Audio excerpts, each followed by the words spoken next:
Cinta itu memikirkan yang dicintai, bukan hanya kemarin dan kini, tapi nanti. Mari kita berbicara tentang masa depan, agar hari esok yang dijelang bukan suatu kesengsaraan. Ada hal yang jelas harus dipersiapkan, mana yang boleh dilakukan dan mana yang harus dihindarkan. Bila engkau lelaki, engkau harus tahu arah saat melangkah. Bila engkau perempuan, seharusnya tahu bagaimana bertingkah. Kita bicara masa depan karena ia tidak semudah yang diperkirakan pemuda-pemuda yang lalai, juga tidak sesulit yang diceritakan perempuan-perempuan yang bercerai.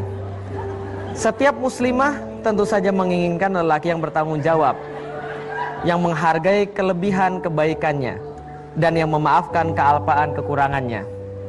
Muslimah mana yang tidak ingin lelaki berbudi pekerti, baik hati, tinggi iman, dan lurus amal.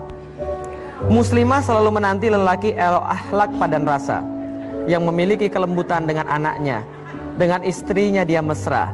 Muslimah mana yang tidak mendambakan lelaki yang bisa mengawalnya jauh dari neraka dan membimbingnya menuju surga Allah.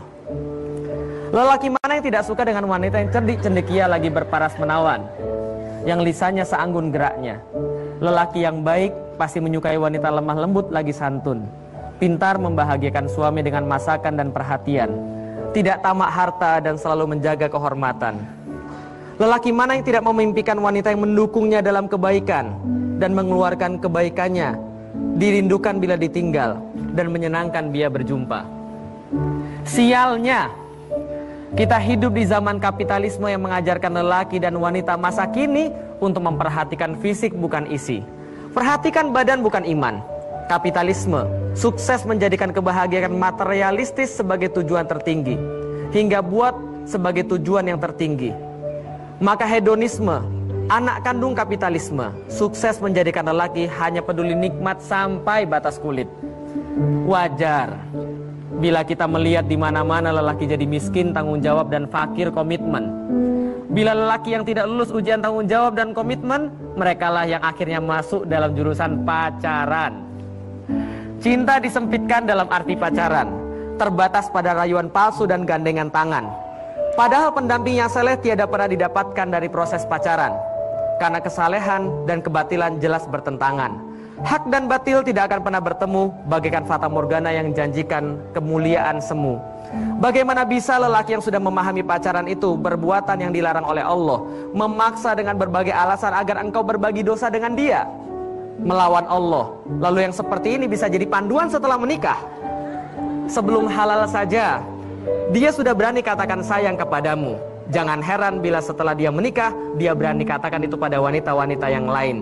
Toh sama-sama bermaksiat pada Allah.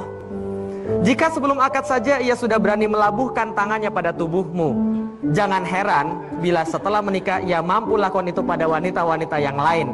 Toh sama-sama dosa pada Allah. Yang tiada takut dosa saat sebelum menikah, tentunya jangan harap ia takut dosa setelah menikah. Terima kasih. Assalamualaikum warahmatullahi wabarakatuh.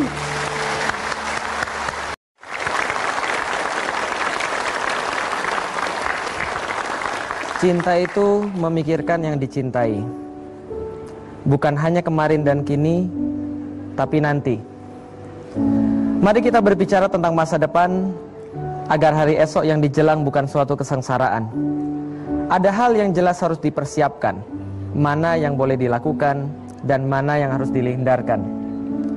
Bila engkau lelaki, engkau harus tahu arah saat melangkah. Bila engkau perempuan, seharusnya tahu bagaimana bertingkah. Kita bicara masa depan karena ia tidak semudah yang diperkirakan pemuda-pemuda yang lalai, juga tidak sesulit yang diceritakan perempuan-perempuan yang bercerai. Setiap muslimah tentu saja menginginkan lelaki yang bertanggung jawab, yang menghargai kelebihan kebaikannya, dan yang memaafkan kealpaan kekurangannya. Muslimah mana yang tidak ingin lelaki berbudi pekerti, baik hati, tinggi iman, dan lurus amal. Muslimah selalu menanti lelaki elok akhlak padan rasa, yang memiliki kelembutan dengan anaknya, dengan istrinya dia mesra. Muslimah mana yang tidak mendambakan lelaki yang bisa mengawalnya jauh dari neraka dan membimbingnya menuju surga Allah.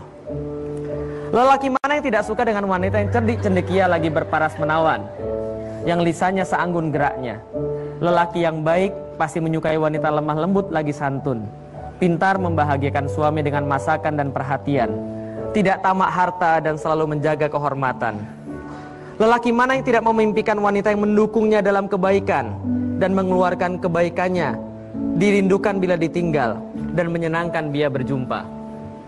Sialnya, kita hidup di zaman kapitalisme yang mengajarkan lelaki dan wanita masa kini untuk memperhatikan fisik bukan isi, perhatikan badan bukan iman. Kapitalisme sukses menjadikan kebahagiaan materialistis sebagai tujuan tertinggi, hingga buat sebagai tujuan yang tertinggi. Maka hedonisme, anak kandung kapitalisme, sukses menjadikan lelaki hanya peduli nikmat sampai batas kulit. Wajar bila kita melihat di mana-mana lelaki jadi miskin tanggung jawab dan fakir komitmen. Bila lelaki yang tidak lulus ujian tanggung jawab dan komitmen, merekalah yang akhirnya masuk dalam jurusan pacaran.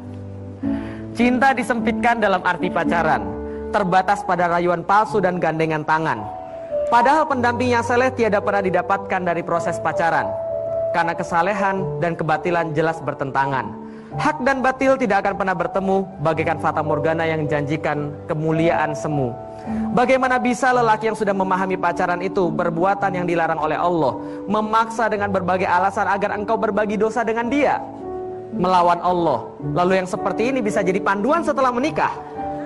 Sebelum halal saja dia sudah berani katakan sayang kepadamu. Jangan heran bila setelah dia menikah, dia berani katakan itu pada wanita-wanita yang lain. Toh sama-sama bermaksiat pada Allah. Jika sebelum akad saja ia sudah berani melabuhkan tangannya pada tubuhmu, jangan heran bila setelah menikah ia mampu lakukan itu pada wanita-wanita yang lain. Toh sama-sama dosa pada Allah.